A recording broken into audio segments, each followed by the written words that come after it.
Boa tarde, Pedro. Boa tarde a todos os que nos estiverem a ver e a ouvir. Este é o quarto debate do projeto Mentes Reflexivas, um projeto cujo objetivo passa por convidar profissionais da área da psicologia e da área da saúde mental para debatermos temas da atualidade. Então, o primeiro convidado, aliás, o convidado de hoje é o Dr. Pedro Marques, que é psicólogo, doutorado em psicologia cognitiva e professor na Universidade, aliás, no Instituto Piaget em Viseu e do Instituto Superior de Psicologia Aplicada, o ISPA, em Lisboa. Olá, Pedro, boa tarde. Olá, Marcelo, boa tarde. E obrigado por me convidares aqui para o teu espaço virtual, não é? Estamos muito próximos, estávamos a falar há bocado, mas com o confinamento ainda há tempo, temos que falar por aqui. É verdade. Deixa-me também dizer que o Pedro está também ligado, é investigador e está também ligado ao Centro de Investigação em Ciências Psicológicas da Universidade de Lisboa, e o tema de hoje centra-se na memória humana, que é a sua especialidade, e qual a sua aplicação no rendimento escolar, na vida escolar. E então a primeira pergunta que eu irei fazer é concretamente o que é memória? Isso é daquelas perguntas que parece simples à primeira vista, mas tem muito que se lhe diga. Vamos lá ver, a memória é muito interessante, eu sou suspeito porque é a minha área de eleição, é a minha área de estudo de eleição. Dizer o que é memória pode ser um bocadinho complicado, mas há formas de conseguirmos definir. Porquê é que é complicado? Porque se pensarmos um bocadinho, nós só reparamos na nossa memória quando ela nos falha, não é? Quando não nos lembramos de alguma coisa que devíamos lembrar-nos, aí é que nós... tenho aqui uma coisa que não está propriamente a funcionar. E depois, mesmo dentro da psicologia, a memória pode ser uma panaceia, pode servir para explicar tudo e mais alguma coisa. Tudo é memória, ou seja, estamos a falar de linguagem, tens de ter memória da linguagem.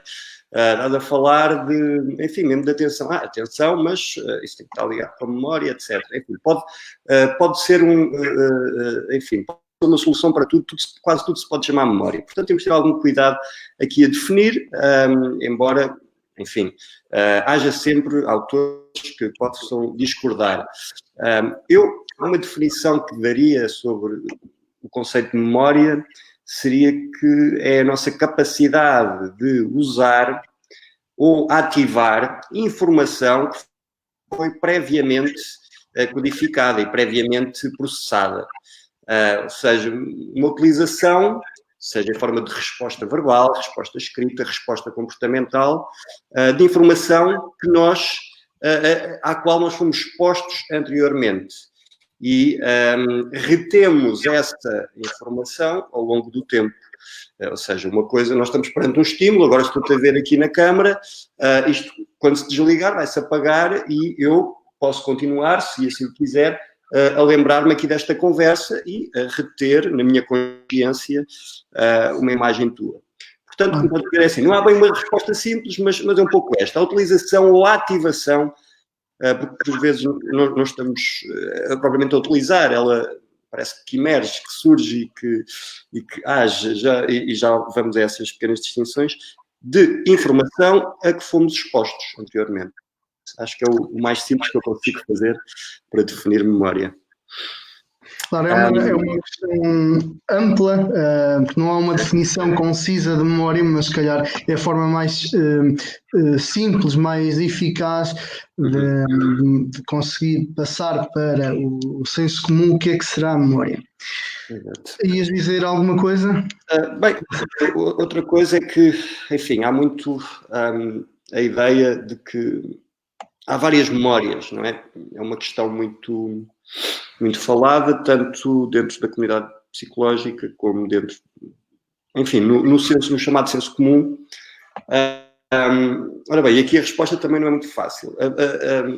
A primeira coisa que eu tenho a dizer a isso é que, enfim, não há várias memórias, a memória há só uma. O que é que isto quer dizer? Que nós não temos aqui várias caixinhas diferentes para coisas diferentes na nossa mente. Agora, podemos dizer que a nossa memória tem várias facetas, ou seja, é um todo muito complexo e que pode ter várias facetas. Facetas essas que são aquilo que as pessoas normalmente chamam os tipos de memória. Vamos lá ver, é possível fazer uma espécie de separação. Uma primeira separação é entre 3 grandes tipos de memória que são fundamentalmente diferentes. Esta aqui é relativamente simples. É, por exemplo, a distinção entre memória sensorial, memória a curto prazo e a memória a longo prazo. Para distinguir estas 3, ou estes 3 conceitos, isto é um pouco uma questão de escala temporal. Vamos lá ver, nós chamamos a memória sensorial a nossa capacidade de retermos informação durante um tempo ínfimo, já menos de um segundo. E normalmente refere-se à informação bruta dos sentidos, ou seja, a imagem em bruto, sem ser processada, sem eu perceber bem o que é que lá está, ou um som em bruto, ou o sentido do tato em bruto apenas eu, enquanto ser vivo, não consegui processar aquilo e descodificar aquilo para o seu significado. Mas há evidências que conseguimos reter informação durante cerca, ou seja, informação sensorial bruta, durante, enfim, eu estou a dizer um segundo, isto nunca é assim tão definido, mas só para terem uma noção, nossa retenção de informação crua, bruta, não processada durante um segundo. Ainda sobre esta definição de memória sensorial, há também alguma discórdia, porque há autores que dizem, bem, isso na verdade não é bem memória. Porquê? Pensa neste exemplo, se tu agora tivesse aqui uma luz acesa e olhasses muito forte para a luz e depois fechasses os olhos e olhasses para o lado, parece que vês aqui umas figuras que ficam assim a pairar, ou se esfregarmos os olhos com alguma força. É verdade. Ora bem, então essa questão da luz e depois fechamos os olhos, nós estamos a reter informação sensorial. Vamos chamar a isso memória? Ou, enfim, é apenas os nossos órgãos dos sentidos ainda a deixarem um pequeno eco, e já não estamos a falar de memória. Bem, enfim, mas a primeira caixinha onde as pessoas põem memória é memória sensorial. Menos de um segundo de informação sensorial bruta. Depois podemos falar, claro, da memória a curto prazo, que eu gosto que seja separada daquilo que se chama memória sensorial. A memória a curto prazo já se refere à nossa capacidade de reter pedaços de informação durante períodos breves também, mas agora estamos a falar de períodos breves, vamos lá ver, num máximo 1 minuto. Mais do que isso já é memória a longo prazo. E vamos lá ver, e aqui estamos a falar já da memória processada.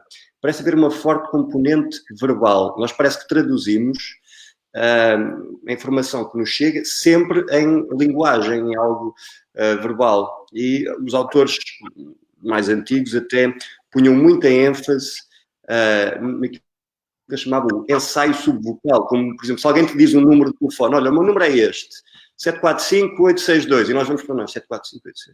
Mesmo que a gente não diga nada, mas aqui dentro estamos aqui a repetir o que nós chamamos subvocalmente, porque nós estamos a emitir som, não estamos a falar sons, mas parece que estamos aqui a utilizar uma transferência para a linguagem e a manter essa informação ativa. Dentro da memória a curto prazo, pois há também autores que falam, por exemplo, na memória de trabalho, que é basicamente, e é um termo que também está muito no senso comum.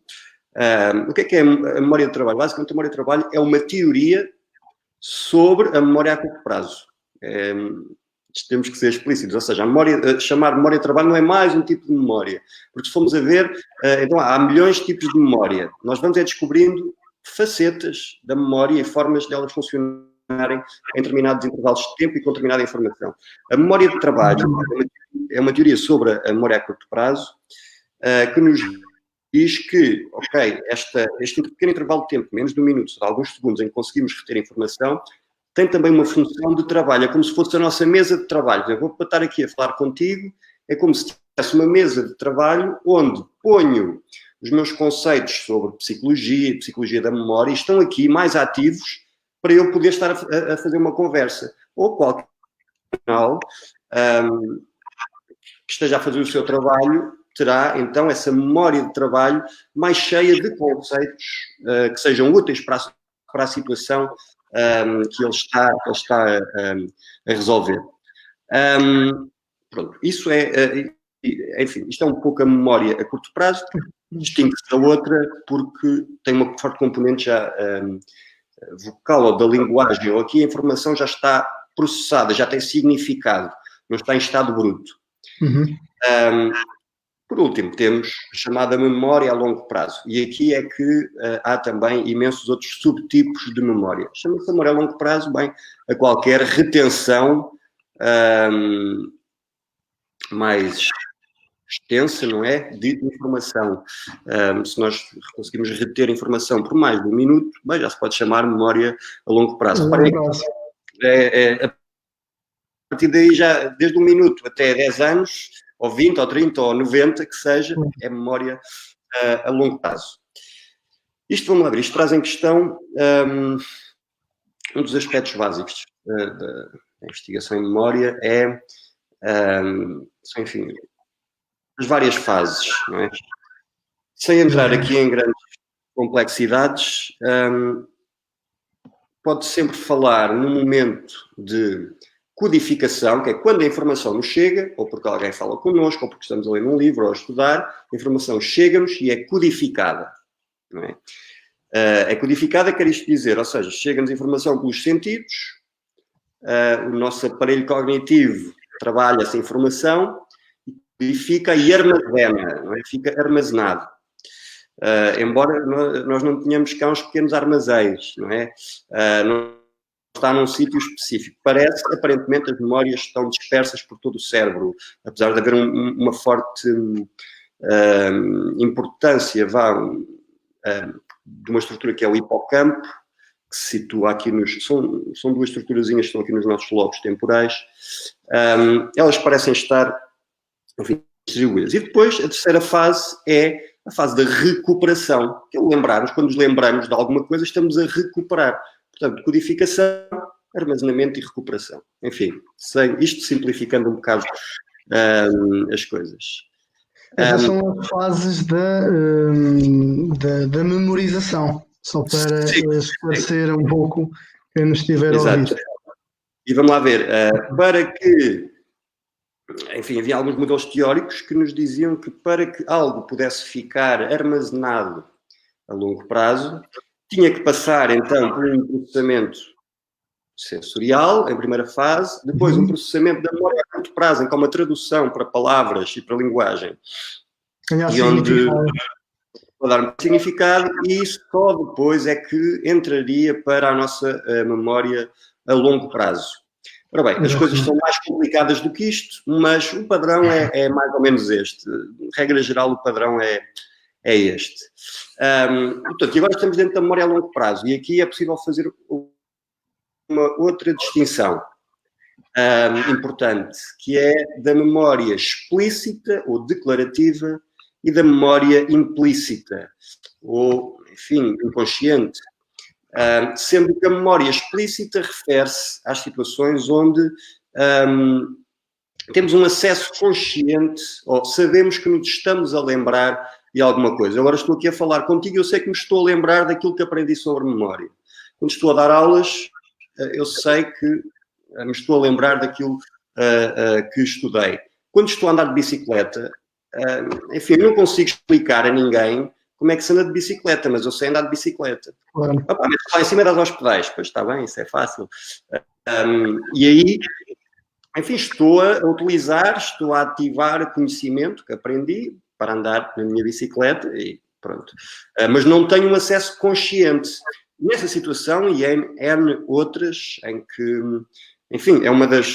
Eu sou psicólogo cognitivo, como sabe, se calhar um psicólogo com um background teórico dinâmico daria, se calhar, outra explicação, enfim, a memória implícita será o que está por trás daquilo que chamam o inconsciente, e quando começamos a funcionar mais automaticamente, ou seja, quando tudo que são automatismos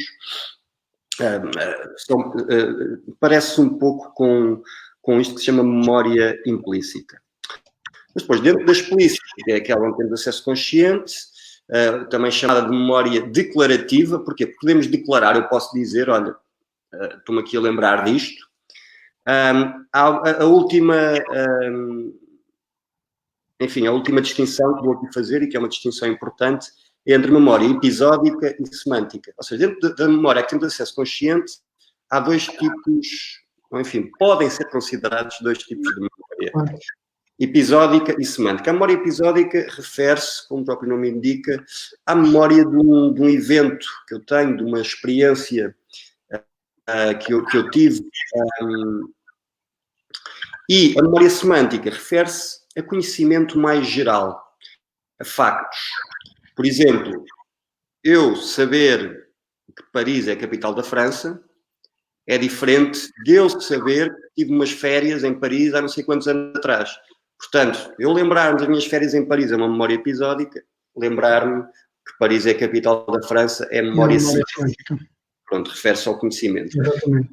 Começou com a tua pergunta, o que é memória? Bem, como estás a ver, isto é... Tem muito que se diga, como é evidente.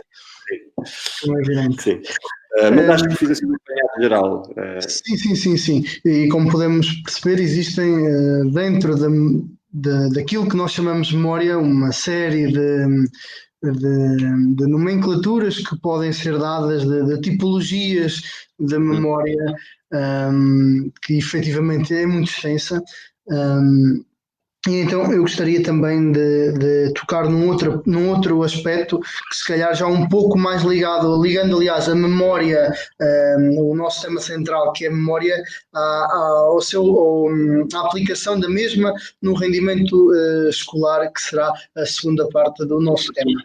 E portanto a minha pergunta seria a seguinte: qual o papel destes conceitos da atenção e da concentração para o favorecimento, digamos assim, da memória no próprio rendimento escolar?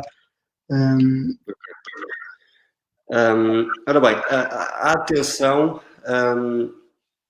eu também dou algumas aulas em que abordo a temática da atenção, mas pode-se dizer que dentro da psicologia é um tema à parte da memória, o que é um pouco estranho, ou não. Bem, enfim. Mas primeiro, o que é atenção? Uma definição, enfim, psicológica da atenção é, na verdade, uma definição também muito, muito semelhante àquilo que a sabedoria popular sabe. Por exemplo, a sabedoria popular diz-nos que a atenção é seletiva e tem uma capacidade limitada, não é? Ou seja, nós parece que prestamos atenção a uma coisa e não a outra. É sempre uma coisa em detrimento de outra. Isso é que é atenção.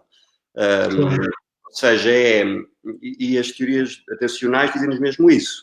É que a atenção é ignorar parte da informação que nos está a chegar, quer externamente, quer internamente, não é? Em detrimento de outra, para que essa que nós ignoramos não seja processada, não seja alvo do nosso trabalho cognitivo, e para que outra, sim, seja alvo do nosso trabalho cognitivo e seja processada mais a fundo.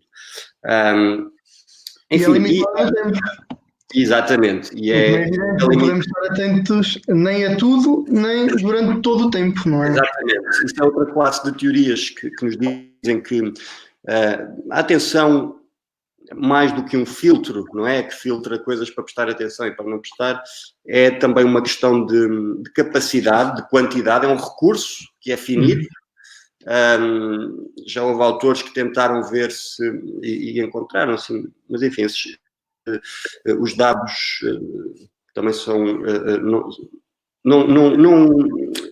não têm consenso, por assim dizer, mas em que se nós tivermos a exercer a nossa atenção, que os nossos níveis de glicose fisiologicamente até baixam, ou seja, pronto, então parece que há mesmo um recurso que é, enfim, que é finito e que, lá está, depende tanto do nosso treino, enfim, uma pessoa estar mais familiarizada com aquilo que está a fazer ou não, as questões, enfim, motivacionais, que estão um bocadinho fora do meu âmbito,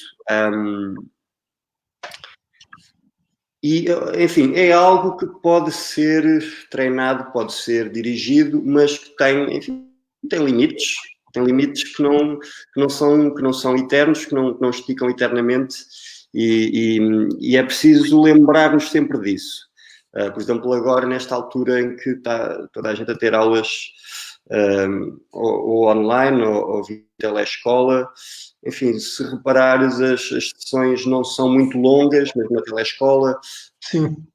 E há indicação para, por exemplo, os professores, no meu caso, o professor universitário, para encurtar pelo menos os períodos de aula, pelo menos o período em que o professor está a lecionar, a dar a matéria, e deixar mais espaço para, enfim, discussão de temas, para tirar dúvidas, porque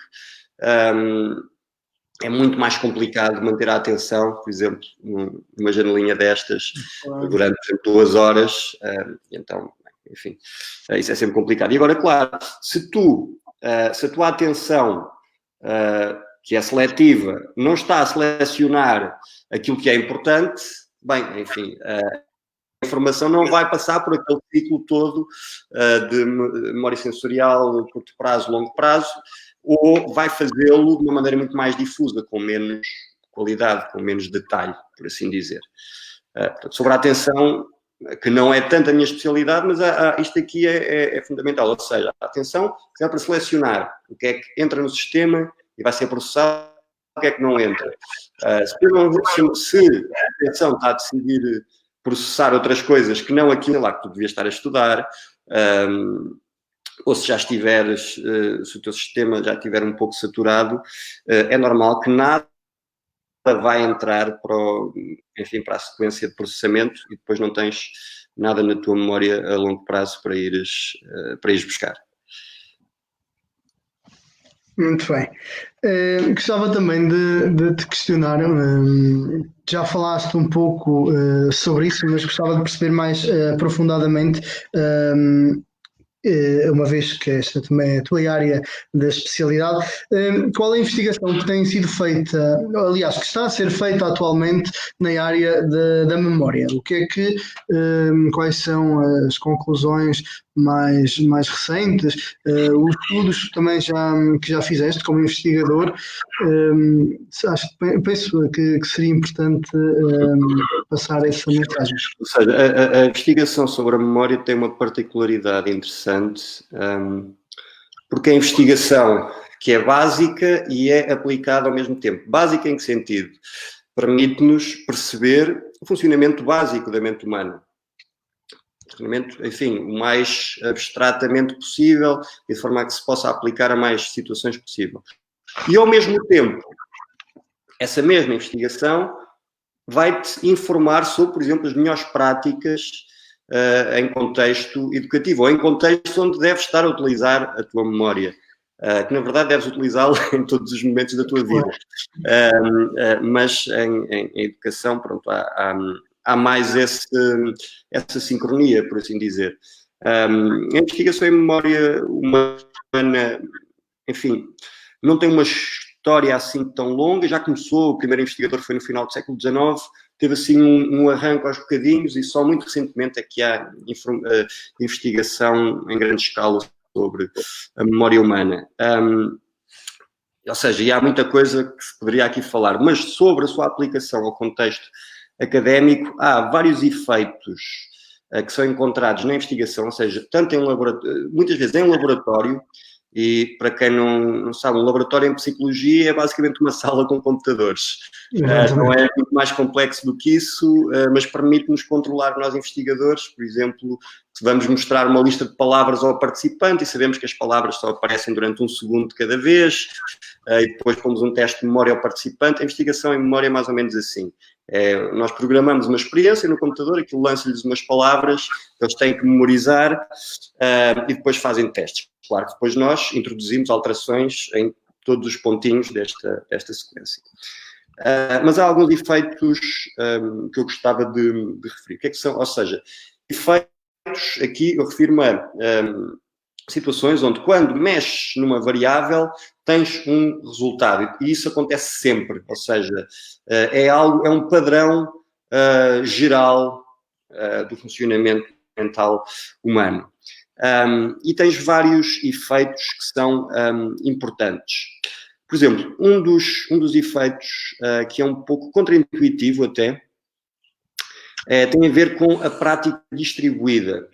Ou seja, encontrou-se em muita investigação em memória este resultado, que é quando, imagina que tu tens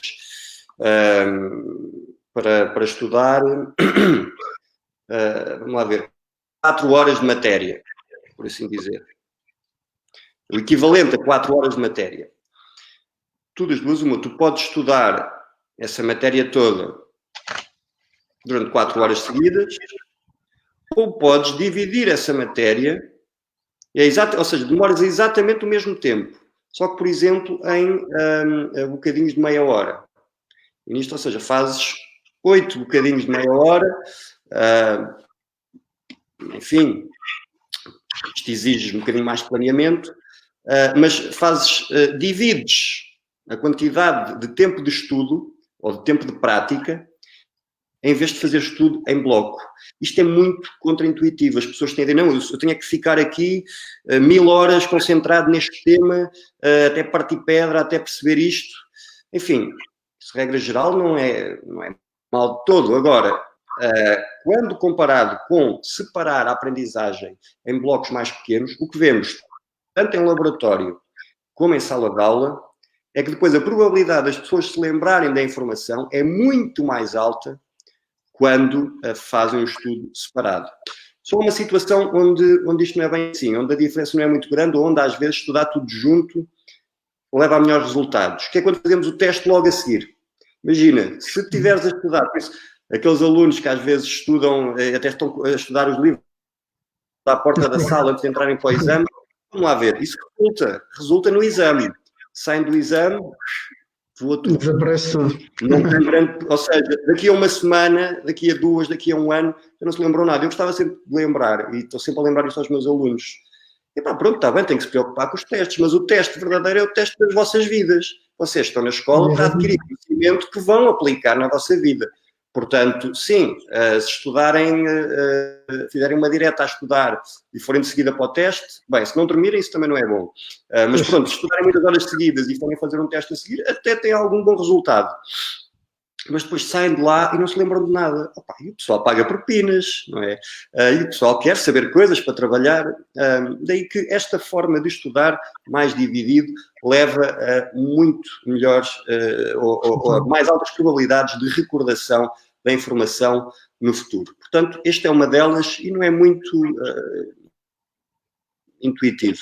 Por isso, ou seja, isto em termos práticos, o que é que envolve? Um pouco mais de planeamento, nomeadamente, por exemplo, para exames, para testes, para avaliações assim maiores, planeares um bocadinho mais, ou seja, é melhor, por exemplo, distribuires 5 horas em 2 semanas do que estudar 5 horas de uma vez. Isto é claro. Depois, enfim, fazeres uma revisão constante da informação que aprendes ao fim de cada aula. Para quê? Para não juntares as aulas todas. Não tem que ser imediatamente a seguir, até pode ser no dia a seguir. E isto aqui é só preciso um bocadinho. Isto em si vai custar muito menos do que estas 5 horas seguidas. E isto, enfim, às vezes as pessoas não pensam. E, enfim, eu próprio, enquanto estudante, fiz isso inúmeras vezes, pronto, mas estava a agir contra os meus interesses. Enfim, isto é um dos efeitos. O segundo, que é o que tem mais a ver com a minha investigação, tem assim um nome um pouco estranho, que é a prática da recuperação. Tem este nome estranho porquê? Porque isto no início chamava-se o efeito dos testes, ou o poder dos testes. Só que ninguém gosta de testes, os alunos não gostam dos testes, os professores se calhar não gostam muito de corrigir testes, há muitas correntes pedagógicas, enfim, que dizem que os testes são uma porcaria, que não avaliam nada do que deviam avaliar e os alunos ficam estressados e é uma coisa terrível. E então os investigadores pensaram, bem, isto se calhar assim ninguém vai querer sequer ouvir o que é que a gente tem para dizer. Então não lhe vamos chamar o poder dos testes, vamos lhe chamar a prática da recuperação. Porque o que é um teste? Estamos a praticar a recuperação de informação da nossa memória. É só isso. Exatamente. E o efeito dos testes, ou o efeito da prática da recuperação, tem apenas a ver com uma comparação entre estudar apenas a ler versus estudar uma vez e depois fechar os livrinhos e tentar lembrar-nos das coisas sem ver a solução. Ou lembrar-nos por nós, ou fazer exercícios práticos, que todos os livros têm. Isso é, enfim, a diferença na probabilidade de recordação a longo prazo é brutal. Ou seja, porquê? Uma pessoa que está só a estudar pelo livro fica com a sensação, fica com confiança. Eu sei isto. Não, eu sei isto. E vai lendo, é aquela coisa que fazemos que sim com a cabeça, estamos a ler. E às tantas já não está a ler nada, não é? Sim, senhora, claro, eu sei isto. Aliás, eu sei isto. Claro que sabes, está ali à tua frente, está no livro, claro que sabes. E o que é que depois fazes? Fechas o livro enfim, se só te tentas lembrar daquilo depois, quando é o teste, quando é o momento da avaliação, Jesus. Aliás, mais uma vez, provavelmente, se só lerem versus testes, lá está, se foram fazer o teste logo 1 minuto depois, pode ser que aquilo resulte alguma coisa, mas mais uma vez, vocês andam a estudar, isso não é para os testes, é para a vida, para aprenderem depois para a vida. E então, mais vale lembrar-nos bem das coisas, tanto para o teste como para a vida. Como é que atingimos isso? Testando mais a nossa memória, obrigando-nos mais a recuperar a informação. Para que até eu, enfim, eu agora sou mais professor, sou mais docente do que investigador, mas foi importantíssimo para mim, e acho que é importante para qualquer investigador, dar aulas. Porque é um momento em que tu tens que explicar as coisas, enfim, tu já sabes, ou que tu pensas que já sabes. Só quando tens que explicar e retirá-las da tua memória para explicar a outros, é que às vezes percebes também os limites daquilo que tu sabes e não sabes, onde é que tens dificuldade, etc. E os testes permitem-te fazer isso tudo. Ou seja, se tu a estudares, aplicares mais testes, fizeres mais exercícios, isso vai-te, a longo prazo, aumentar a probabilidade de recordação. Ou seja, devem fazer, portanto, há aqui muito uma corrente de não, deve-se fazer menos testes, não. Quanto muito é mais testes. Ainda mais testes. Isto não cai muito bem em alguns ouvidos, mas reparem, se o pessoal fizer mais testes, vai ficar menos estressado cada vez que faz um teste. Torna-se uma coisa mais corriqueira. Podem fazer testes mais curtos. Os testes podem ser mais curtos, ou chamemos de fichas de avaliação, chamemos do que quiserem. Se isso acontecer todas as aulas, há uma habituação a isso. E lá está, os testes para mim são muito mais do que uma ferramenta de avaliação. Os testes devem ser vistos como uma ferramenta de aprendizagem. Que são uma ferramenta de avaliação incompleta? São, é a minha opinião, claro. Enfim, qualquer medida psicológica é incompleta e, enfim, o resultado de um teste pode ser afetado por N fatores. Exatamente. Está mais doente, está mais ansioso, está mais não sei o quê, e o seu verdadeiro conhecimento não entra para ali. Certo, é assim a vida. Por isso a avaliação também é contínua e tem base em outros fatores para além dos testes, claro, se bem que estes têm uma maior preponderância, como é evidente. E isso feito nas aulas era benéfico, para já obriga os alunos a estudarem mais, ou seja, menos de cada vez, mas de uma forma mais contínua. por exemplo, numa das instituições onde dou aulas faço isso, mas é porque dou mesmo uma cadeira chamada Cognição em Memória, então tenho que aplicar aquilo que estou a dar. E eles fazem testes todas as semanas. Aquilo no início, o pessoal, aí, professor e não sei o quê, chegam ao fim e reparam que se lembram, enfim, da matéria toda, desde a aula 1 até à última, até aquelas lá no meio, e ficam, regra geral, muito satisfeitos com a nota que têm. Depois, claro, faz-se uma média dos melhores testes que eles fazem e, enfim, dá para melhorarmos não só a nossa capacidade de avaliação como professores, como fomentar a aprendizagem e a recordação a longo prazo por parte dos alunos. Portanto, este efeito, e atenção, isto é um efeito que acontece em laboratório, ou seja, qualquer investigação de memória que utilize testes repetidos faz com que a memória, com que a probabilidade de recordação um dia depois, uma semana depois, seja muito maior do que de pessoas que apenas estudam várias vezes a informação. Este efeito acontece sempre. E tu há bocado perguntaste-me sobre a investigação que eu fiz, uma das investigações que tenho publicada, não só na minha tese como num journal da especialidade, até mostrava que, enfim, fazer testes com uma determinada estrutura vai alterar a forma como nós vamos à procura de informação, como vamos estudar a seguir. Enfim, é como, tentando simplificar aqui um bocadinho, porque este teste não foi feito em contexto educativo, foi em contexto laboratorial, é como comparar, pôr pessoal a estudar umas palavras e depois fazer um teste de escolha múltipla. E comparar isso com alguém que estuda umas palavras e depois faz um teste de desenvolvimento, que são dois testes muito diferentes. Qualquer aluno, realmente aluno universitário, quer ser o professor, isto é de escolha múltipla ou é desenvolvimento? O que eu consegui encontrar foi que nós nem precisamos de dizer nada, que as pessoas vão naturalmente adaptando-se à estrutura do teste que estão a fazer. E que se lhes mudas o teste sem os avisar, tu vês a performance deles a cair a pico. E se mantens o teste, vês a performance a ir aumentando ao longo dos testes. Portanto, isso é, enfim, da investigação que eu fiz, a que mais funciona com isso é esta. E há aqui uma coisa da recuperação que também está ligada, eu ainda querer falar de outro conjunto de investigações, é que isto é mais difícil, ou seja, testar a nossa memória é mais difícil do que voltar a estudar. Claro, para estudar é pomos o livro à frente e pronto, e lemos aquilo, é mais passivo. Fazemos um teste à nossa memória, já introduz uma dificuldade. Mas é aquilo que um casal de investigadores com quem eu tive a enorme honra de trabalhar por um breve período de tempo, quando estive no laboratório deles, na Universidade da Califórnia, em Los Angeles, o casal Bjork, Bob Bjork e Elizabeth Bjork, desenvolver uma abordagem chamada das dificuldades desejáveis. Ou seja, no que toca à aprendizagem, devemos introduzir dificuldades, as desejáveis.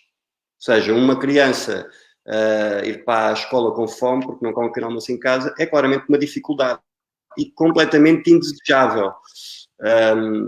Uma criança que, enfim, vem de um cenário de violência familiar, etc., e não está a conseguir concentrar, não está a conseguir prestar a atenção necessária, é uma dificuldade indesejável, claro.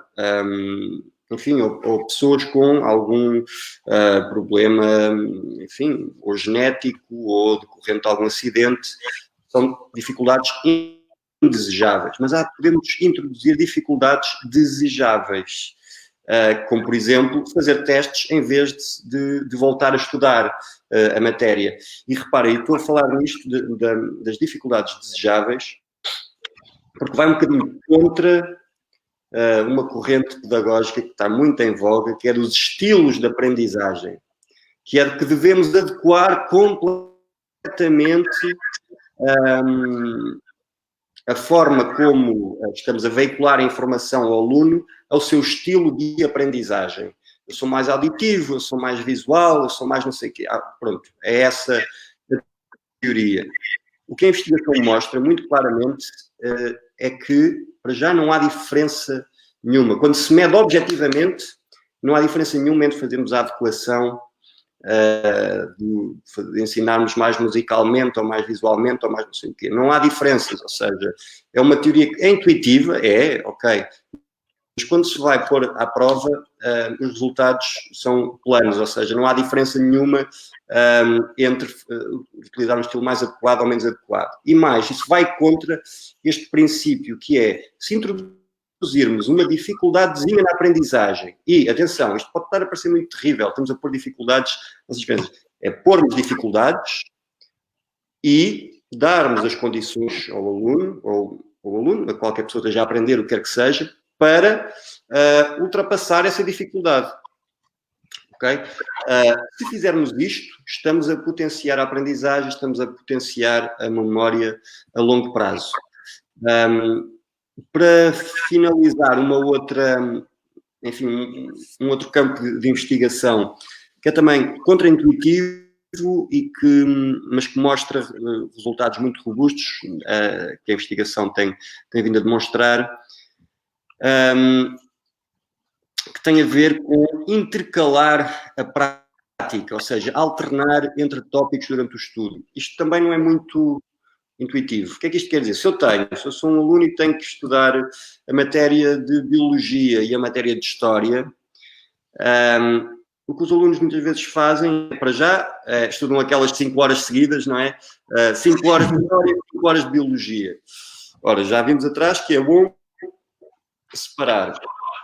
E é ainda melhor, se além de separarmos, intercalarmos, mudarmos o tema. Ou seja, fazer um bocadinho de História, um bocadinho de Biologia, um bocadinho de História, um bocadinho de Biologia.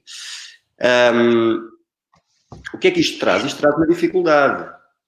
Claro. Porque uma pessoa, quando está muito dentro do tema, aquilo parece que ganhamos uma espécie de flow, de fluência. Aquilo está tudo a fluir muito bem. Nós devemos suspeitar, pelo menos suspeitar, de que estamos a aprender alguma coisa quando aquilo está a fluir muito bem. Das duas, uma, ou é porque já sabemos fazer aquilo, então não estamos a aprender, ou se não sabemos muito bem fazer aquilo, ou se não sabemos aquela matéria, devemos suspeitar. O que é que acontece? Se tu começas a intercalar a matéria, quebras essa fluência. Fazes o quê? Ou seja, tu estás a estudar a biologia, está aqui as células, não sei o quê. Passas para a história de Portugal, do Afonso Henriques. Nisto, passas outra vez para a célula, mas como é que era? O que é que estás a fazer? Estás a ir buscar à tua memória mais informação. E repara, o que isso tudo fomenta parece que fomenta um maior enraizamento, uma maior associação entre ideias e torna essas memórias, enfim, mais acessíveis. Parece que estão mais claras, ou seja, isto agora em termos do fenómeno, como é que nós sentimos essa memória? Sentimos essas memórias mais claras, sentimos que as conseguimos pôr cá para fora com mais facilidade e ao fim de muito mais tempo. Portanto, enfim, para resumir um bocadinho, porque a investigação em memória pode nos ajudar a perceber imensas coisas, mas estas três questões fundamentais são, pode-se dizer que são quase leis psicológicas, não é? Passar a aprendizagem é melhor do que fazer tudo ao mesmo tempo. Testar a nossa memória é sempre melhor do que voltar a estudar. E intercalar as informações e os temas é sempre melhor do que fazermos em blocos compactos. E já agora uma nota é que estas coisas são válidas, por exemplo, para quem está a estudar História, ou Biologia, ou Psicologia, ou o que seja, como para quem, por exemplo, está a estudar um instrumento e está a aprender diferentes peças musicais, ao piano, por exemplo. Agora vou tocar aqui um bocadinho de Chopin, e depois vou tocar um bocadinho de Mozart, e depois vou não sei o quê. Aqui, claro, que o teste aqui não se aplica tanto, mas lá está, o teste será a prática. Aplica-se em desporto, e há investigação que mostra que estas regras psicológicas, essas leis psicológicas, se aplicam a aprender matéria do tipo escolar, mas também se aplicam a aprender um determinado movimento no desporto, por exemplo, a marcar livres diretos no futebol, ou lances livres no basquete, ou etc. Que se aplicar estas coisas de espaçamento, intercalamento e prática propriamente dita, ao invés de apenas estudar, estamos a potenciar a aprendizagem e a potenciar a recordação a longo prazo. E corrijo-me já agora se estiver enganado, mas eu penso que fará realmente sentido. Mesmo a questão da própria atenção, uma vez que a atenção é um recurso finito, que tem uma duração, faz todo sentido nós estarmos a estudar ou a aprender uma tarefa e passado algum tempo focarmos noutra coisa, porque a atenção acaba por estar porque uma vez que é um estímulo diferente, digamos assim, acaba por chamar novamente a nossa atenção. Exatamente, faz uma espécie de refresh Exatamente. aos seus recursos atencionais. Tem ainda mais essa vantagem, é verdade. Exatamente. E uma vez que estamos a abordar um pouco, porque isto acabam por ser um pouco estas 3 leis bases que falaste, acabam por ser também metodologias de estudo. Exatamente. Como É o que eu te estava a dizer, ou seja, a investigação em memória muitas vezes faz as duas coisas ao mesmo tempo. Repara, eu estou a falar-te do funcionamento geral da memória humana, mas isto tem implicações diretas em práticas de estudo que funcionam umas melhores do que outras, não é? Claro. Por isso é a grande beleza da memória. No teu papel como docente universitário, como é que vês atualmente a aprendizagem por parte dos teus, ou não necessariamente dos teus alunos, mas da comunidade académica, os estudantes, como é que vês se esta aprendizagem é feita efetivamente tendo em consideração estas 3 leis que abordaste, ou é precisamente o contrário e os estudantes não estão a fazer o estudo da forma mais adequada?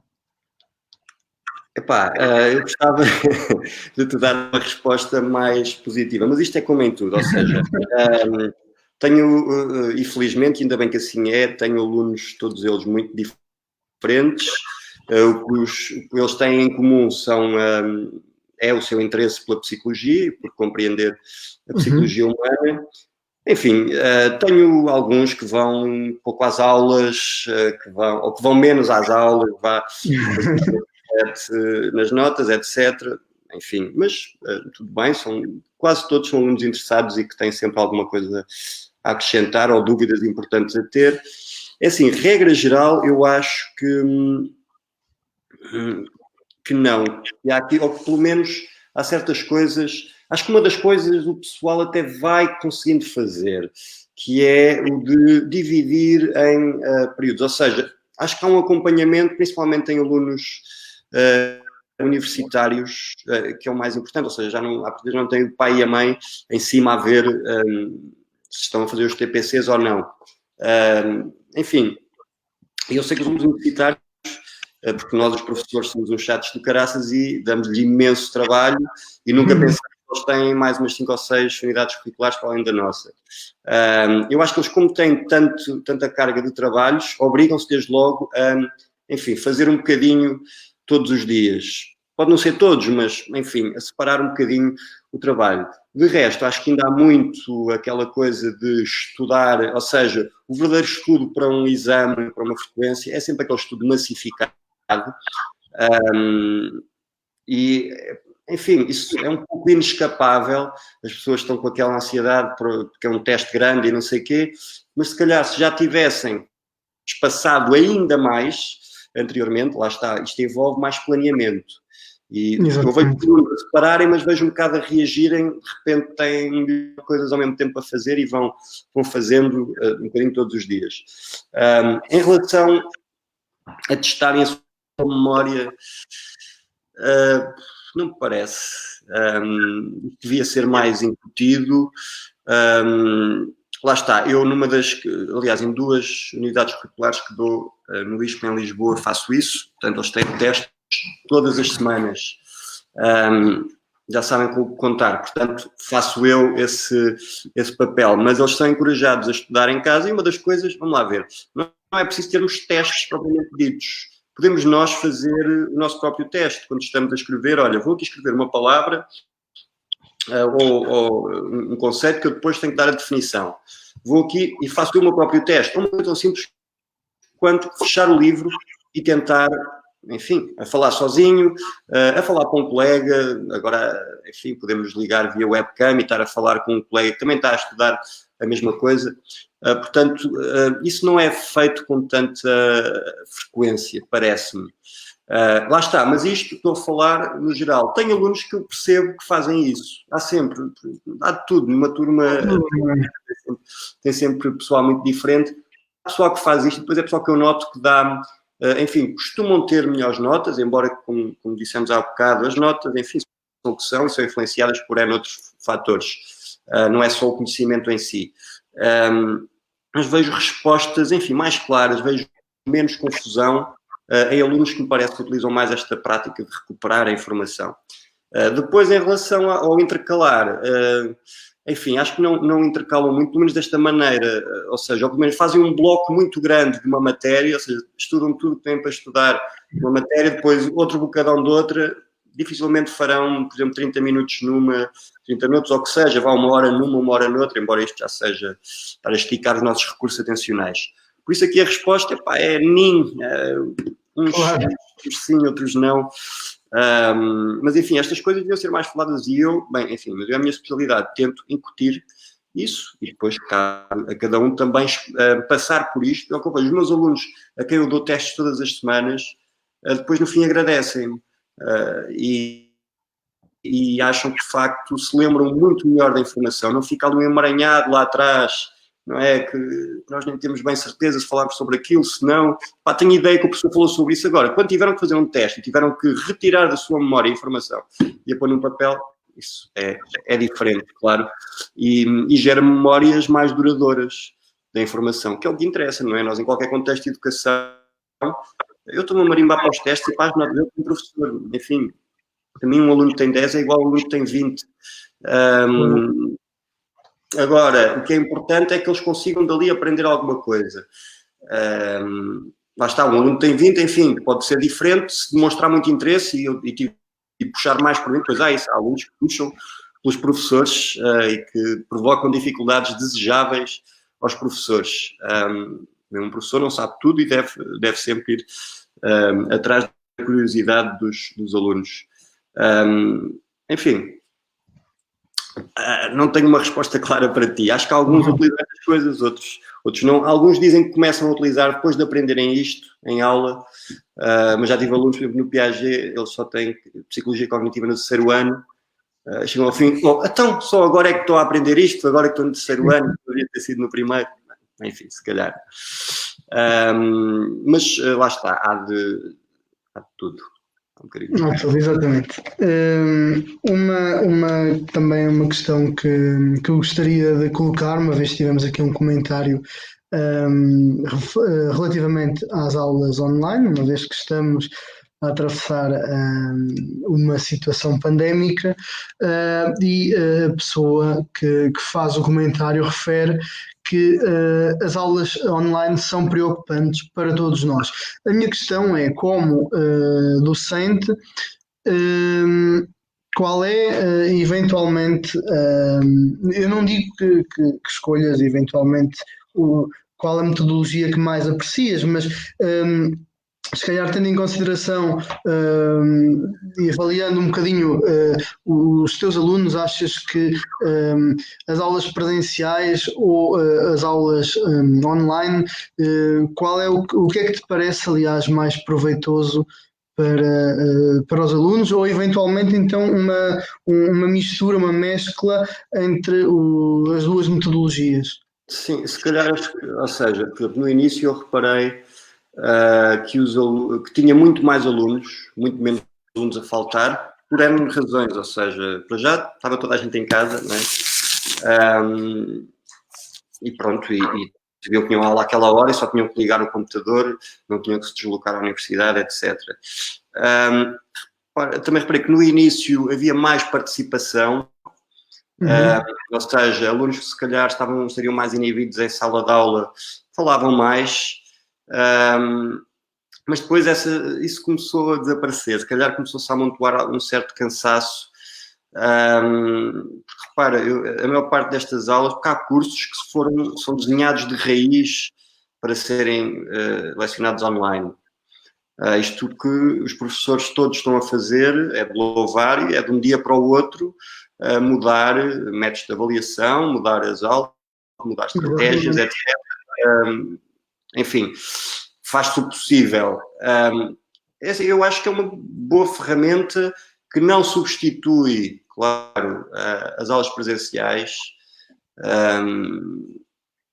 Enfim, pode ser um complemento, não é? Sim, um complemento e vamos lá ver, para certas pessoas isto pode ser uma grande mais-valia, uma grande forma de ter acesso a conhecimento. Por exemplo, se és um trabalho que é muito exigente e não consegues deslocar-te a uma universidade, etc. Enfim, e normalmente tem custos um pouco mais reduzidos, embora a diferença não seja assim tão grande como se possa pensar. Há os cursos online, em termos de propinas, etc., por vezes não se afastam assim, que é um custo físico. Mas pronto, é esta questão de se poder fazer pelo menos as aulas assíncronas, podem ser a qualquer hora, as síncronas, pronto, pode-se fazer, às vezes até tem casos de trabalhadores estudantes que pediram aos patrões, pronto, o intervalo ali de 1 hora para assistirem um bocado da minha aula e podem assistir no telemóvel, portanto, isso é vantajoso.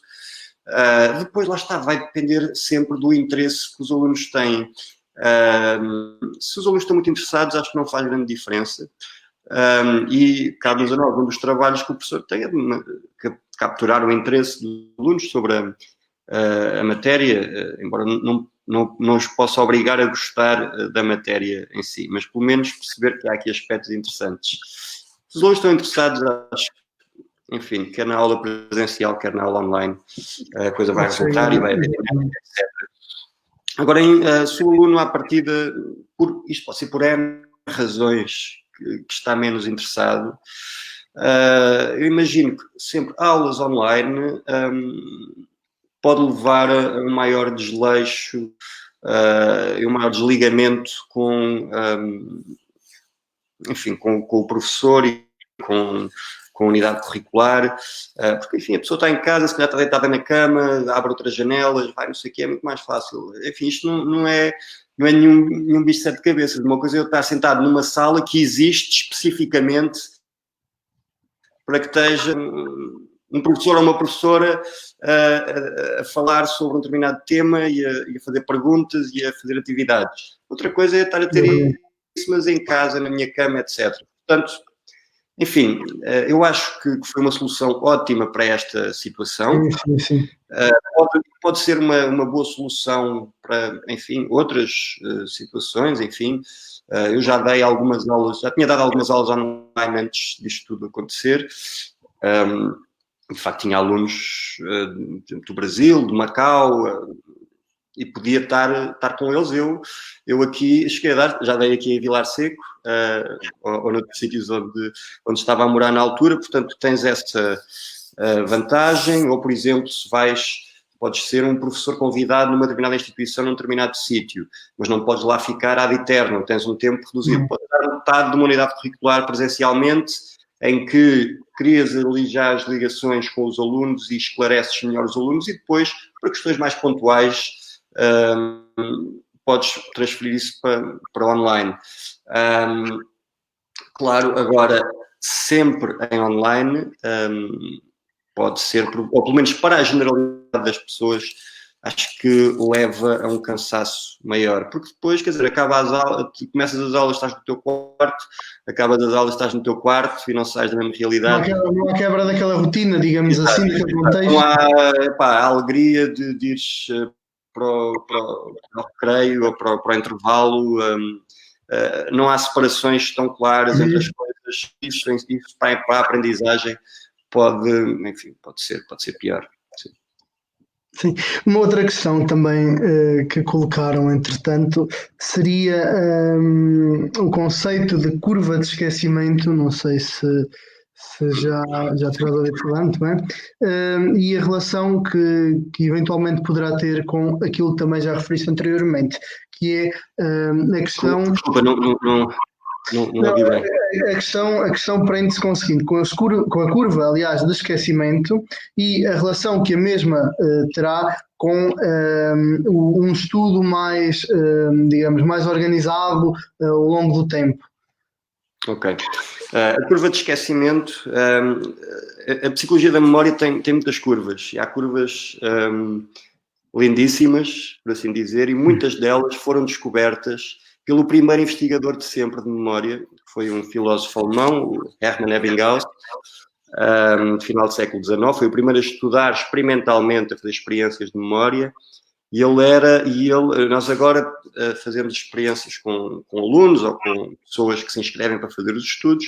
Ele, à altura, fez a experiência com ele próprio, ou seja, ele era a sua própria cobaia, e então, como era ele próprio o investigador e o investigado, tinha que se lembrar de materiais sem sentido, era conjuntos de letras que não tinham sentido, letras e números misturados, ele forçava-se a decorar aquilo e depois ia testando a sua memória e via como é que o esquecimento ia evoluindo. Isso foi uma das suas principais descobertas, foi a curva de esquecimento de Ebbinghaus. O que é que caracteriza a curva de esquecimento? Imaginemos que começamos cá em cima, com um nível de recordação muito elevado. O nível de recordação, logo após um dia, vai cair a pique.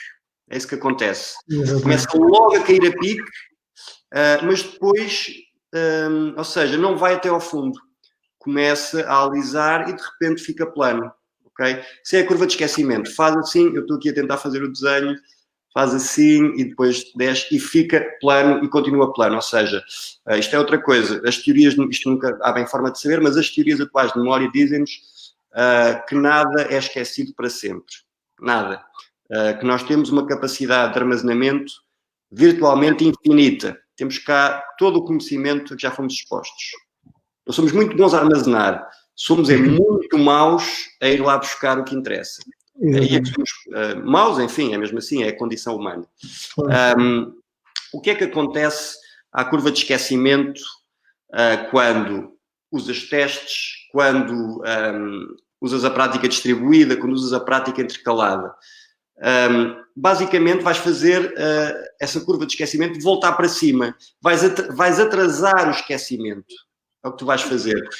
Isto é engraçado porque nos inícios, nos primórdios do estudo da memória, nos anos 30 do século passado, os investigadores estavam sempre a achar uma coisa muito chata, que é, isto é uma chatice, sempre que eu faço um teste à memória dos meus participantes, se eu quero ir ver como é que está a memória deles, eu estou a estudar o esquecimento. Eu lhes posso fazer teste, é uma chatice que isto estraga-me o esquecimento todo. O pessoal já não se esquece quando faz muitos testes. Ou seja, de antes, por exemplo, o fazer-se testes para os investigadores era uma coisa que lhes complicava muitas contas. Que lhes fazia... imagina, se estavam a estudar o esquecimento, então eu quero estudar como é que as pessoas se esquecem. Mas se vou fazer vários testes, as pessoas não se esquecem, que chatice. Não estavam a perceber que estavam ali a descobrir uma coisa muito boa, que é, se fizermos testes à nossa memória, as pessoas, de facto, vão se esquecer menos. E isso é bom. E, neste caso, a curva de esquecimento não vai descer tão abruptamente e, estando já, enfim, numa fase de estabilização, podem voltar a haver níveis de recordação mais elevados quando se utilizam estas técnicas que aqui referi. Muito bem. E para terminar, uma vez que estamos já a chegar ao fim da nossa edição, gostaria só de fazer um pequeno apontamento, juntamente contigo, de um projeto que temos em comum que acaba por estar muito associado aqui à questão da memória, que é um projeto de apoio ao estudo que realizamos todos os sábados em Nelas. É um projeto que já existe há 3 anos, o Pedro integrou o projeto no início deste ano letivo. Infelizmente, com a situação que o país e que o mundo estão a passar, é um projeto que está um pouco em stand-by, que está neste momento nós não conseguimos deslocar-nos à sala, no fundo à sala de explicações, de apoio, pronto, mas para explicar que o objetivo concreto deste projeto do apoio ao estudo é efetivamente criar metodologias, um bocadinho como o Pedro esteve a relatar e a explicar durante este direto. E o objetivo é criarmos mecanismos e ferramentas para que os alunos possam aprender melhor e assim obter melhores rendimentos. Não, e o projeto, pronto, que tu já vinhas a fazer, eu acho uma ideia muito boa e lá está, o que é que haver, enfim, esse apoio ao estudo, que não era bem explicações, porque estávamos ali não como especialistas da matéria X, Y e Z, mas enfim, como psicólogos ou como auxiliadores do estudo, e o que acontecia ali era o quê? Os alunos, e tínhamos, né, de todas as idades, tinham um espaço onde iam praticar a recuperação, não é? Iam estar a fazer, enfim, os trabalhos que tinham para fazer, se acabavam aquilo muito rápido, nós muito rapidamente os incentivávamos a fazer outros, incentivávamos a passar, ok, acabaste isto, agora passa para esta outra matéria, de certa forma, enfim, é pormos ali uma prática, pormos um hábito de utilizar a memória, de utilizar o conhecimento, acho que traz mais valia e espero que eles tenham depois levado essas práticas para, e creio que sim, Sim, que levaram essas práticas e esses hábitos para casa. Também penso que sim. Pedro, mais uma vez agradeço e agradeço também a todos aqueles que estiveram a ver. Sem dúvida, muito enriquecedor percebermos como funciona a memória humana e como é que a mesma pode ser aplicada, mesmo do ponto de vista de investigação, quais são as implicações práticas que a mesma pode ter para favorecer um melhor rendimento escolar e para favorecer um estudo mais adequado aos alunos. Isso é, sem dúvida, essencial. Mais uma vez agradeço a tua presença. Foi um prazer, Marcelo, e pronto, boa sorte para este teu projeto. Obrigado. E, bem, espero que em breve já dê para continuarmos com o projeto e para, estarmos um bocadinho mais à vontade. Pronto. Obrigado, Marcelo. Até breve. Obrigado, Pedro. Quem nos viu. Muito obrigado.